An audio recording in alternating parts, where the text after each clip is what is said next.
1945년 2월 19일 9시 토니 스타인 하사는 23호 상륙주정에서 이오지마의 검은 화산 모래 위로 돌격했습니다. 그는 존재해서는 안 될 무기를 들고 있었습니다. 그는 오하이오주 데이턴 출신의 23살 전직 공구 제작자였습니다. 그는 공수부대원이었고 부건빌 전투의 참전 용사였습니다. 그의 손에 들린 무기는 25파운드였습니다. 이 무기는 분당 1350발의 39경 06탄을 발사했습니다.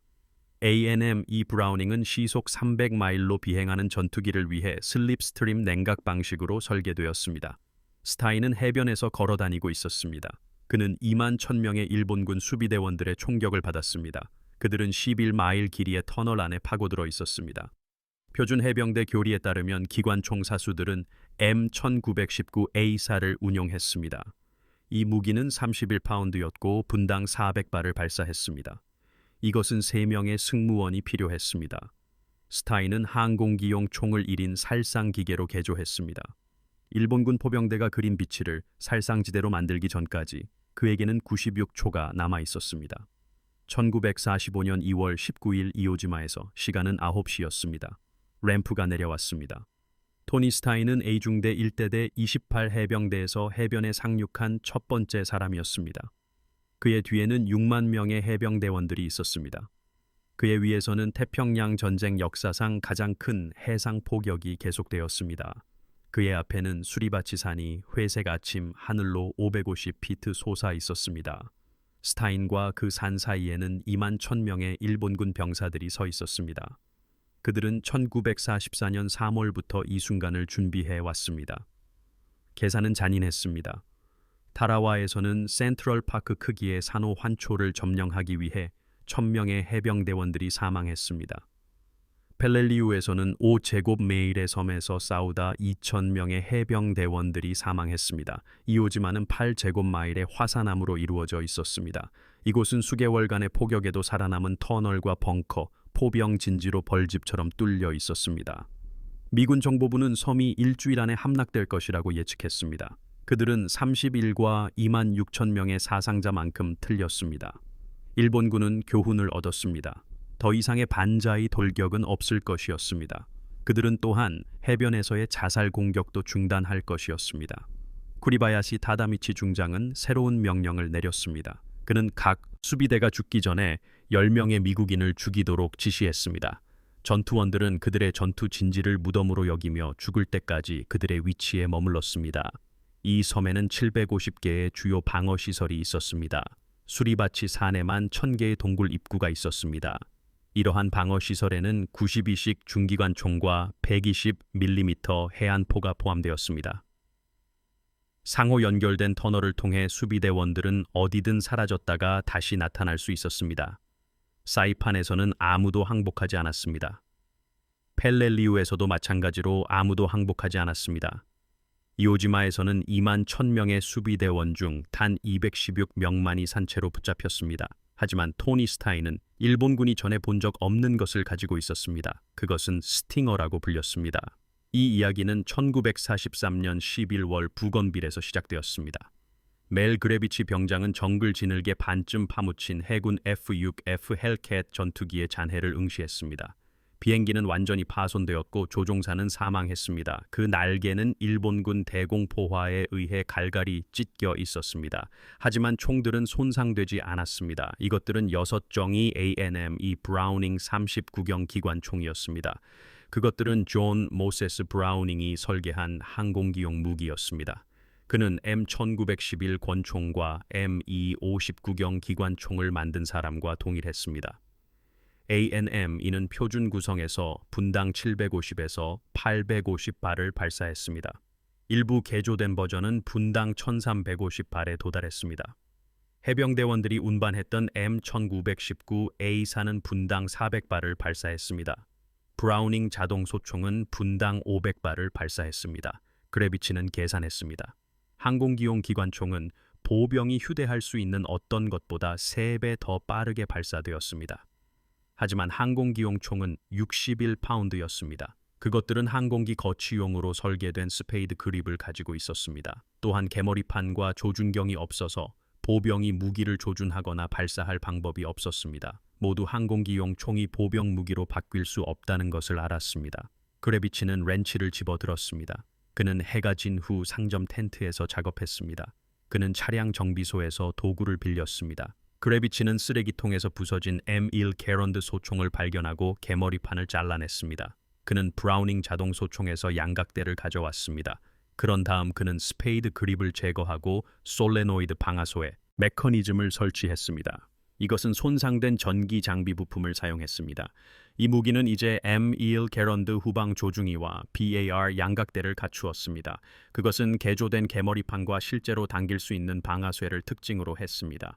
3주 후 그는 버려진 일본군 벙커에서 이 무기를 시험 발사했습니다. 그것은 분당 1350발을 발사했습니다. 벙커는 산산조각 났습니다. 1등병 존 리틀은 그것을 보고 즉시 언제 더 만들 수 있는지 물었습니다. 그레비치는 1944년에 제3공수대대가 해체되기 전 5정을 더 만들었습니다. 그는 정예훈련을 받은 해병 공수부대원이었습니다. 하지만 파라마린즈는 한 번도 전투 강화를 하지 못했습니다. 1944년에 해병대는 이 부대를 해체하고 대원들을 일반 보병사단으로 분산시켰습니다. 그레비치는 5해병사단 28해병대 G중대로 갔습니다. 그는 그의 필기, 측정 기록, 그리고 청사진을 가져왔습니다. 이 청사진은 항공기용 총을 휴대용 화력으로 바꾸기 위한 것이었습니다. 토니 스타인은 같은 연대의 A중대로 갔습니다. 두 해병대원은 부건빌에서 서로를 알고 있었습니다. 그레비치는 스타인이 하루 만에 5명의 일본군 저격병을 사살하는 것을 보았습니다. 그는 또한 스타인이 치과 장교임에도 불구하고 모든 체력 훈련 대회에서 우승하는 것을 보았습니다. 스타인은 공구 제작자이자 공수부대원이었습니다. 그는 이민자 부모가 돈이 필요했기 때문에 고등학교를 중퇴하고 기계 공장에서 일했습니다. 그레비치는 1945년 1월 하와이 타라와 캠프에서 스타인에게 도움을 요청했습니다. 그들은 6대의 잔해 항공기를 더 발견하고 부품을 수거했습니다. 그들은 대대 변기창에서 근무 시간 후에 작업했습니다. 이것으로 총 6정의 스팅어를 만들었습니다. 한 정은 G중대의 3소대 각각에 배정되었습니다. 또 다른 한 정은 폭파반으로 갔습니다. 한 정은 그레비치 자신을 위한 것이었습니다. 한 정은 토니 스타인에게도 갔습니다. 스타인은 그의 총을 스팅어라고 이름 붙였습니다. 그는 그것이 상당한 위력을 가지고 있다고 설명했습니다. 1945년 2월 5해병사단은 이오지마로 향하는 배에 탑승했습니다. 스타인의 중대장은 그 무기를 보았습니다. 그는 그것이 표준 보급품이 아니라고 언급했습니다. 스타인은 이것을 확인해 주었습니다. 중대장은 작동하는지 물었고 스타인은 작동한다고 대답했습니다. 중대장은 그에게 디데이에 그것을 시험해 보라고 명령했습니다. 만약 그것이 실패했다면 스타인은 25파운드짜리 문진을 들고 죽었을 것입니다. 일본군 기관총이 그를 갈기갈기 찢어 놓았을 것입니다. 하지만 그것이 작동한다면 결과는 달라질 것이었습니다. 시간은 1945년 2월 19일 9시 1분이었습니다. 이곳은 이오지마의 그린 비치였습니다. 토니 스타인은 화산 모래 위로 착지했고 발목까지 잠겼습니다. 해변은 모래가 아니었습니다. 그것은 부드럽고 헐거운 검은 화산재였습니다. 상륙정은 트레드를 회전시키며 해변을 휘저었지만 아무데도 가지 못했습니다. 90초 동안 침묵이 흘렀습니다. 해병대원들은 서로를 바라보았습니다. 그들은 일본군이 어디 있는지 궁금해했습니다. 9시 2분, 기다림은 끝났습니다. 수리바치 산이 포문을 열었습니다. 92식 기관총, 120mm 해안포병, 그리고 박격포가 발사되었습니다. 산 전체가 요새였습니다. 모든 동굴에는 무기가 있었고 모든 터널은 다른 진지와 연결되어 있었습니다. 해병대원들은 침공 전 포격이 일본군 방어시설을 파괴할 것이라고 예상했습니다. 그러나 그렇지 않았습니다. 쿠리바야시는 모든 것을 지하로 옮겼습니다. 포격은 빈 진지, 가짜 포대, 그리고 기만책을 강타했습니다. 실제 방어시설은 기다리고 있었습니다. 9시 3분 상황이 전개되었습니다. 스타인의 소대는 내륙으로 이동하려 했습니다. 일본군 기관총 사격이 세 방향에서 터져 나왔습니다. 소대는 즉시 엎드렸습니다. 병사들이 비명을 질렀습니다. 의무병들이 앞으로 달려갔지만 더 많은 기관총 사격이 덮쳤습니다. 의무병들은 쓰러졌습니다. A중대는 해변에 갇혔습니다. 200야드에 트인 화산재가 그들과 은폐물 사이에 놓여 있었습니다. 일본군 사수들은 수개월 전에 바로 이 지점에 무기를 조준해 놓았습니다. 움직이려던 모든 해병대원이 죽었습니다. 스타인은 스팅어를 바라보았습니다. 그것은 분당 1350발을 발사할 수 있었습니다. 그는 일어섰습니다. 총알이 그의 머리 옆을 스치고 화산암에 맞아 튕겨나갔습니다. 스타인은 스팅어를 어깨에 올리고 방아쇠를 당겼습니다. 스팅어가 굉음을 냈습니다. 예광탄이 400야드 떨어진 기관총 진지를 향해 곡선을 그리며 날아갔습니다. 콘크리트가 폭발하고 먼지가 날렸습니다. 일본군 기관총은 이내 침묵했습니다. 스타인은 스팅어를 왼쪽으로 쓸어 다른 기관총 진지를 향해 또 다른 집중 사격을 가했습니다. 분당 1350발은 초당 22발을 의미했습니다. 스팅어는 총알을 발사하지 않았습니다. 그것은 나베의 흐름을 발사했습니다. 해상 포격에서 살아남았던 일본군 진지들은 무너졌습니다. 그들은 근거리에서 발사되는 항공기급 화력에 압도당했습니다. 스타인의 소대는 앞으로 전진했습니다. 그들은 50야드를 전진한 후 또 다른 기관총이 발포했습니다. 스타인은 다시 일어섰고 즉시 집중 사격을 받았습니다. 일본군 사수들은 그를 보고 비명을 지르는 무기를 든 남자에게 사격을 집중했습니다. 총알이 그의 부츠 주위로 화산재를 흩뿌렸습니다. 스타인은 총구 섬광을 발견했습니다. 그것은 부분적으로 은폐된 동굴 입구에서 300야드 떨어져 있었습니다. 그는 조준하고 발사했습니다. 스팅어는 4.4초 만에 그의 탄띠를 모두 소모했습니다. 탄약이 바닥났습니다. 표준교리는 후퇴하여 엄폐물 뒤에서 재장전하도록 규정했습니다. 또한 소대가 제압 사격을 제공하도록 요구했습니다. 스타인은 해변을 바라보았습니다. 200야드가 그와 상륙정을 갈라놓고 있었습니다. 상륙정에는 탄약이 있었습니다. 그는 뛰기 시작했습니다. 그는 속도를 늦췄기 때문에 헬멧을 벗어던져 없었습니다. 그는 또한 부츠도 없었습니다. 화산재가 부츠를 가득 채워 모든 발걸음이 시멘트 속을 달리는 것 같았기 때문에 그것들을 벗어던졌습니다.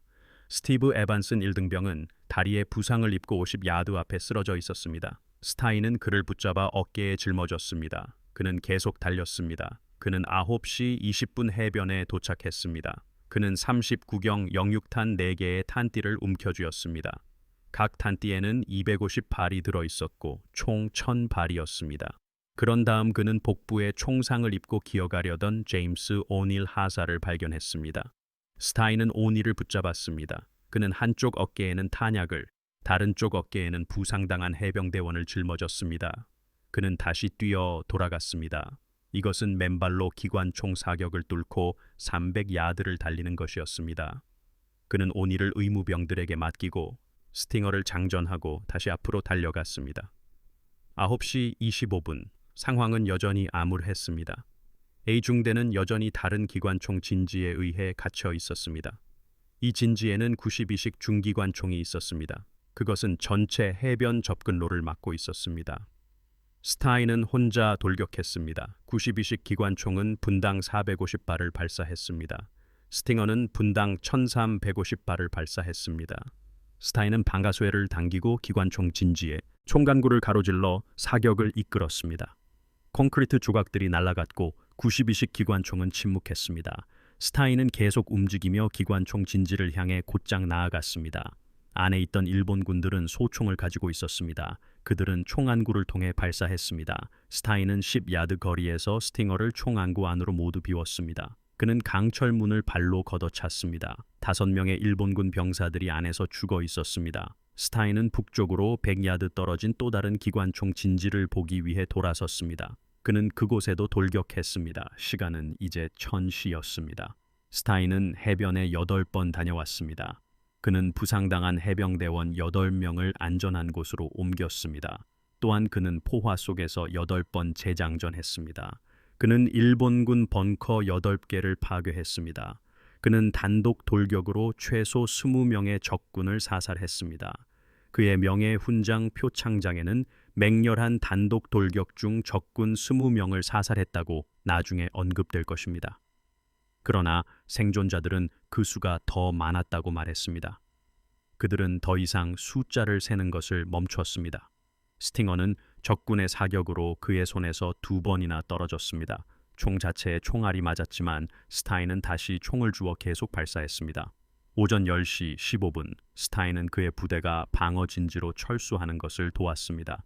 스팅어의 총열은 붉게 달아올랐습니다. 항공기용 총은 시속 300마일의 속도로 냉각되도록 설계되었습니다. 스타인은 공기 흐름이 전혀 없는 화산 해변에서 지속적으로 발사했습니다. 총열은 휘거나 녹거나 심지어 폭발했어야 했습니다. 하지만 총은 버텨냈습니다. 이날은 1945년 2월 19일 디데이의 끝이었습니다. 제28 해병대 A 중대는 내륙으로 200야드 지점의 교두보를 확보했습니다. 디데이 당일에만 미군 사상자는 2,400명에 달했습니다. 그러나 A 중대는 첫 번째 공격에서 다른 어떤 중대보다 적은 병력을 잃었습니다. 이는 개조된 항공기용 총을 든 한 명의 해병대원이 엄호 사격을 제공했기 때문이었습니다. 일반적인 무기로는 이 화력을 따라잡을 수 없었습니다. 이 중대장 데이브 세버런스 대위는 전투 후 보고서를 보았습니다. 그는 스타인이 무엇을 가지고 있었는지 물었습니다. 그는 개조된 항공기용 총이었다는 말을 들었습니다. 세버런스는 그에게 스팅어 한 정을 지급하라고 명령했습니다. 하지만 너무 늦었습니다. 스팅어는 단 6정만 존재했으며 모두 제28 해병대에 있었습니다. 더욱이 섬은 아직 확보되지 않은 상태였습니다. 1945년 2월 20일 제28 해병대는 수리바치 산으로 진격했습니다. 토니 스타인 병장은 독특한 자동 무기인 스팅어를 휴대했습니다. 지 중대의 다른 스팅어 사수들은 제압 사격을 제공했습니다. 전 연대는 이 엄호 속에서 전진했습니다. 일본군은 한 가지를 제외한 모든 시나리오에 대비했습니다. 그들은 전투기처럼 발사하는 휴대용 무기를 든 해병대원들을 예상하지 못했습니다. EM-1919A4 소총의 사격에도 견디도록 설계된 벙커들은 분당 1350발의 사격에 산산조각 났습니다. 2월 20일 스타인 혼자 3개의 진지를 더 파괴했습니다. 그는 2월 21일에도 2개의 진지를 더 파괴했습니다. 2월 22일은 수리바치산 정상으로의 진격이 시작된 날이었습니다. 해병대원들은 강렬한 기관총과 박격포 사격 속에서 언덕을 올라 싸웠습니다. 스타인은 스팅어로 계속 엄호 사격을 제공했습니다. 다른 해병대원들은 스팅어의 보호를 받으며 전진했습니다. 1945년 2월 23일 오전 10시 20분 수리바치 산의 첫 번째 깃발이 개양되었습니다. 그러나 스타인은 그곳에 없었습니다. 그는 전투 중에 부상을 입었습니다. 그는 병원선으로 후송되었습니다. 그의 어깨에는 파편이 박혀 있었습니다. 스팅어의 과열된 총열로 인해 그의 손은 화상으로 뒤덮여 있었습니다. 의사들은 그에게 충분히 할 일을 다 했다고 말했습니다. 그들은 그에게 집으로 돌아가라고 권유했습니다. 명예훈장 추천서는 이미 제출된 상태였습니다. 의사들은 그에게 충분히 명예훈장을 받을 자격이 있다고 확신시켰습니다. 스타인은 병원 침대에 누워 있었습니다. 2월 26일 병원선의 소식이 전해졌습니다. 제28 해병대가 막대한 사상자를 내고 있었습니다. 그들은 362A 고지를 놓고 싸우고 있었습니다. 연대의 손실은 재앙적이었습니다. 1945년 2월 27일 스타인은 허가 없이 병원선을 떠났습니다. 그는 자신의 부대로 돌아왔습니다. 그의 중대장은 그와 마주했습니다. 중대장은 그에게 후송되었어야 한다고 말했습니다. 스타인은 그의 부대원들이 그를 필요로 한다고 답했습니다. 1945년 3월 1일 오전 8시 스타인은 19명으로 구성된 순찰대를 이끌겠다고 자원했습니다. 순찰대의 임무는 일본군 기관총 진지를 찾아 파괴하는 것이었습니다. 이 진지들은 A 중대를 묶어두고 있었습니다. 스타인은 다시 스팅거를 휴대했습니다. 순찰대는 362A 고지 북쪽의 험한 지형을 통과했습니다. 이 지형은 바위 속에 숨어있는 일본군 저격수들을 숨겨주었습니다. 또한 거미굴과 서로 연결된 터널들도 숨겨주었습니다. 오전 8시 47분 스타인은 벙커 하나를 발견했습니다. 그는 스팅어를 들어 올렸습니다. 그때 총성이 울렸습니다. 스타인은 즉시 쓰러졌습니다. 200야드 떨어진 곳에 있던 일본군 저격수가 그의 가슴을 뚫는 한 발을 발사한 것이었습니다. 토니 스타인 병장은 즉사했습니다. 그는 23살이었습니다. 스타인은 명예훈장에 대해 결코 알지 못했습니다. 그는 전쟁이 끝나는 것을 보지 못했습니다. 그는 데이턴에 있는 집으로 돌아가지 못했습니다. 스팅어는 화산자의 속에 그의 옆에 놓여 있었습니다. 이오지마는 36일간의 전투 끝에 1945년 3월 26일 안전하다고 선언되었습니다. 미군 사상자는 전사자 6,821명을 포함해 총 26,000명에 달했습니다. 일본군 사상자에는 18,000명의 전사자와 216명의 포로가 포함되었습니다. 이것은 태평양 전쟁에서 미군 사상자가 일본군 사상자를 초과한 유일한 전투였습니다. 스팅어는 그 전투 개념을 입증했습니다. 이오지마 전투 이후 병기 장교들은 분대당 한정의 브라우닝 자동 소총을 스팅어로 교체할 것을 권고했습니다. 이 권고는 워싱턴으로 전달되었습니다. 전쟁은 6달 후 끝났습니다. 6정의 스팅어는 결국 모두 사라졌습니다. 그것들은 아마도 비표준 장비로 파괴되었을 것입니다. 이 원래 무기들 중 살아남은 것은 오늘날 하나도 없습니다. 그러나 그 개념 자체는 살아남았습니다. 현대 분대 자동 화기들은 멜 그리비치와 토니 스타인의 혁신에 그 기원을 두고 있습니다. 이 무기들은 높은 발사 속도를 제공합니다. 그것들은 휴대 가능하며 분대 수준에서 압도적인 화력을 제공합니다. 예를 들어 EM-249 분대 자동 화기는 분당 750발을 발사합니다. 그것은 한 명이 운용하도록 설계되었습니다. 이오지마의 해병대원들은 이것을 스팅어 개념이라고 불렀습니다. 오하이오주 데이턴에서 1946년 2월 19일 프랭크 라우쉬 주지사 집무실에서 기념식이 열렸습니다. 토니 스타인의 미망인 조아는 그의 부모인 스티브와 로즈 스타인 옆에 서 있었습니다. 그의 부모는 유고슬라비아에서 온 이민자들이었습니다. 그들은 폭력을 피해 미국으로 왔습니다. 그들의 아들은 폭력과 싸우다 전사했습니다. 라우스위 주지사는 표창장을 낭독했습니다. 그것은 그의 생명을 걸고 임무의 한계를 넘어서는 현저한 용맹과 대담함을 묘사했습니다. 명예훈장은 조안 스타인에게 수여되었습니다. 그녀는 울었습니다. 토니의 아버지는 말없이 서 있었습니다. 그는 아들이 집에서 안전하게 도구 제작자가 되기를 바랐습니다.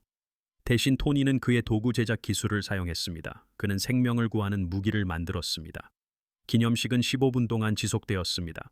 조안 스타인은 58년 동안 메달을 잠긴 상자에 보관했습년에 2004년에 그녀가 사망했을 때 그녀는 데이턴의 칼바리 묘지에 토니 옆에 묻혔습니다. 토니 스타인의 시신은 1948년에 이오지마에서 돌아왔습니다. 그는 완전한 군 예우를 갖춰 안장되었습니다. 그의 묘비에는 앤서니 E.M. 스타인이라고 새겨져 있습니다. 미국 해병대 병장, 제2차 세계대전, 명예훈장, 1921년 9월 30일 출생, 1945년 3월 1일 사망. 오늘날 퀀티코에 있는 국립해병대 박물관에는 스팅어의 복제품이 전시되어 있습니다. 폴 셜과 캐나다 역사 무기 박물관이 2012년에 그것을 제작했습니다. 그들은 그것을 만드는데 3달이 걸렸습니다. 그들은 모의 일본군 벙커를 대상으로 스팅어를 시험 발사했습니다. 복제품은 기록된 대로 정확하게 작동했습니다. 그것은 분당 1350발을 발사하여 파괴적인 화력을 제공했습니다. 해병대는 여전히 사관 후보생 학교에서 스타인의 행동을 가르칩니다. 이 교육은 주로 무기에 관한 것이 아닙니다. 그것은 압력 속에서의 혁신에 초점을 맞춥니다. 또한 전사가 된 도구 제작자들을 조명합니다. 그것은 어떤 임무도 불가능하다고 받아들이기를 거부했던 해병대원들에 대한 이야기입니다. 멜 그리비치는 전쟁에서 살아남았습니다. 그는 민간인 생활로 돌아왔습니다. 그리비치는 스팅어에 대해 결코 말하지 않았습니다. 그는 1995년에 74살의 나이로 사망했습니다. 스팅어 설계에 도움을 준 존 리틀은 이오지마에서 전사했습니다. 이는 1945년 2월 23일 수리바치산에 깃발이 개양된 바로 그날 발생했습니다. 이오지마에서 스팅어를 휴대했던 6명의 해병대원 중 3명이 섬에서 사망했습니다. 그들의 혁신은 셀 수 없이 많은 생명을 구했습니다. 제28연대 해병대원들은 스팅어가 그들의 징역 속도를 40% 증가시켰다고 추정했습니다. 더 빠른 징역은 적의 공격에 노출되는 해병대원 수가 줄어들었음을 의미했습니다. 이것은 더 적은 사상자를 초래했습니다. 정확한 수치는 측정하기 어렵습니다. 그러나 스팅어 사수들과 함께 싸웠던 이오지마 참전 용사들은 한결같이 같은 말을 했습니다. 그들은 스팅어 총이 그들의 생명을 구했다고 진술했습니다. 이오지마에 상륙한 제28 해병대원들은 48개 주에서 왔습니다. 그들 중에는 아이오와주의 농부들과 피츠버그의 철강 노동자들이 포함되어 있었습니다. 캘리포니아의 대학생들도 복무했습니다. 이들은 통계를 알고 있었습니다. 태평양의 해병대원들은 모든 미군 병력 중 가장 높은 사상 자유를 겪었습니다. 24%가 전사하거나 부상을 입었습니다. 이러한 불리한 확률에도 불구하고 그들은 자원했습니다. 이오지마에서 제28 해병대는 3,000명의 병력 중 2,851명의 사상자를 냈으며 이는 그들의 병력의 95%에 해당합니다. 토니 스타인은 이오지마에서의 공로로 명예훈장을 받은 27명 중 한 명이었습니다. 이 전투에서 미국 역사상 다른 어떤 전투보다 많은 명예훈장이 수여되었습니다. 해병대원들은 8제곱마일의 화산암을 위해 싸웠습니다. 군 계획자들은 점령에 일주일이 걸릴 것으로 추정했습니다. 그러나 대신 36일이나 걸렸습니다. 2,400대의 B-29 폭격기가 전쟁이 끝나기 전에 이오지마에 비상 착륙했습니다. 이것은 27,000명의 공군 승무원들을 구했습니다. 하지만 이것이 이 이야기가 중요한 유일한 이유는 아닙니다. 이 이야기가 중요한 이유는 오하이오주 데이턴 출신의 유대인 도구 제작자가 망가진 비행기를 보고 가능성을 찾았기 때문입니다. 미네소타 출신의 한 병장이 표준 무기가 충분하다고 받아들이기를 거부했기 때문에 이 이야기는 중요합니다. 더 나아가 공학학위도 공식적인 허가도 없었던 해병대원들이 작동하지 말았어야 할 것을 만들었습니다. 가장 중요하게는 토니 스타인이 그 무기를 지옥으로 가져가 동료들을 구하는 데 사용했기 때문입니다. 이 이야기가 저희에게 감동을 주었던 것처럼 여러분에게도 감동을 주었다면 지금 바로 저희에게 부탁 하나만 들어주세요. 좋아요 버튼을 눌러주세요. 모든 좋아요는 유튜브에 이 이야기를 들어야 할 더 많은 사람들에게 보여주라고 알리는 것입니다. 구독을 누르고 알림을 설정해 주세요. 저희는 매일매일 먼 기록 보관소에서 잊혀진 이야기들을 찾아내고 있습니다. 이것들은 전쟁의 흐름을 바꾼 해병대원들에 대한 이야기입니다. 그것들은 실제 인물과 실제 영웅주의를 조명합니다. 지금 바로 댓글을 남겨주세요. 어디서 시청하고 계신지 알려주세요. 미국, 영국, 캐나다, 호주, 필리핀 아니면 인도에 계신가요? 저희 커뮤니티는 전 세계에 걸쳐 있습니다. 여러분은 단순한 시청자가 아닙니다. 이 기억들을 살아있게 만드는 일의 일부입니다.